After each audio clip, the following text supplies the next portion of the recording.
siyaasi ayaan la daahir yunis oo ka mid ah siyaasiyiinta ka soo jeeda gobolka Salal kana mid ah siyaasiyiinta madaxa bannaan ee Somaliland oo maanta magaalada Hargeysa warbaahinta qaarkood kula hadlaya madaxweynaha Somaliland Muuse Biixi Cabdi uu ku baaqay inuu furo urur siyaasadeedii taasoo uu ku sababeeyay inay bulshadu ka daashay saddexda xisbi qaran ee hadda jira ee kulmiye u cudiyo wadani sida uu hadalka u dhigay anigoo ah ayaan la daahir yunis ahna siyaasi ka soo jeeda gobolka Salal gaar ahaan beesha Ciise degta gobolka Salal iyo Luqayaba waxaan doonayaa arinta halkan doonayna ka hadlo waxa weeyaan damaca siyaasadeed ee leenahay ee ku salaysan arinta ku salaysan ururada ay isku hayaan xusbiyadu ay qaarkood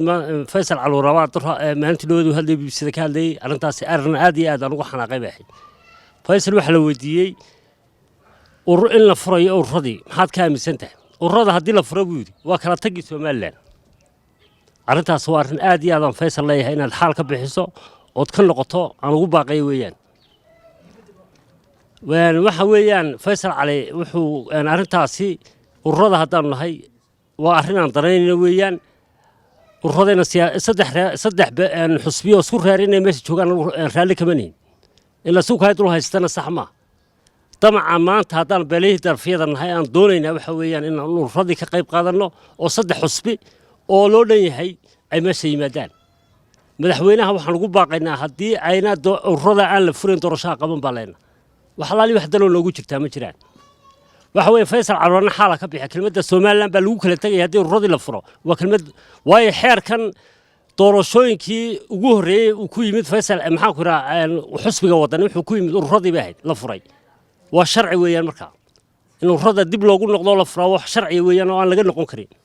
حديد ده قبيلة هل لقوا جوتشنا ده أنا مش شايفين هذا عدي سنة لقبيل بالكوا جوتشنا مو قلنا صدق هذا ما ماشي جوين حق عديان ده صدق الروان ورضا رط الفراء واي واحد ديارهم لا ما تنا دورش هذا كقيب ورضا كقيب قادر له وروح حسبيه لو ده ماشي أي مكان تاسن اعتراف كسومال لأنه كوجرا واحد قضب خلبان كهذا يا وحويان in madaxweynuhu doorashada waxa weeyaan madaxweynuhu hadii inuu arintaasi aad uga fiirsado aanu doorashada qaban baa inuu ku degdegin doorasho xusbiyadan ay galaan inaanu ku degdegin ururadaasaan ku qanacsanahay hadaan noo beelay tarfiyada siyaasigu hadalkiisa si wata ayaa sidoo kale u bogay habsami socodka shaqooyinka xukuumadda madaxweyne Biixi gaar ahaan shaqooyinka uu hayo wasiirka gaashaandhigga oo isku deegaan ka soo jeedaan xukuumaddan kulmiye maanta Muuse Joorto waa tii wax noogu wax qabad ka badnay waxaa sababa Cabdiqani Maxamed Catay wasiiradii ka horeeyay meeshan joogay shan qof ay shaqaalaysan jireen xafiisyadoodu ma furnaan jirin ba Cabdiqani Maxamed Catay wuxuu marayaa maanta shaqaale 500 buu shaqaalaysi wasaarad kasta oo tagta maanta agaasimo xafiis qolaato niciisii fadhiyay muu jirin xafiisyada maanta waxaad ku arkaysaa agaasimo waxa Ciise oo meesha fadhiya wad arkaysaa waxa sababta lahayn waa isaga ugaaskii ma beesha Ciise markuu yimid waa la xisaabtan Cabdiqani warwada maxaad u qabataa lay wuu soo bandhigay wuxuu qabtay shaqaale wuxuu shaqaalaysiiyay wuxuu qabtay maanta dhalinyaro farboolo 200 jaamacadaha ku jirta isaga soo dajiyo sababta dhalinyarada maanta ka qayb qaadanaysa maxaa ku yiraahnaa horumarka wadanka ee uu jaamacadaha dajiyana waan ugu hambalyeynayna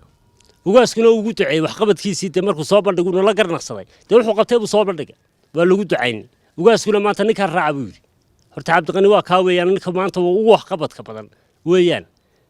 وانا نحفيزكي سفرية هاي وانا داليرتي ما دالير فربضنا بلا عمل جوي سوتك حكومة دي سيرايا لا ديكوريس دالير بدنا بلا عمل وتك إثيوبيا وتجي وضك ما منو والبما لنا العصام مالها مرة يوم بلا عمل أركميس وسيفيس البلاك سياس مخ قريب كلا تالوا من وهم بلينينو واحد مرة لبعض مرة حد بنكون بقينا وحويا الرضا النفرو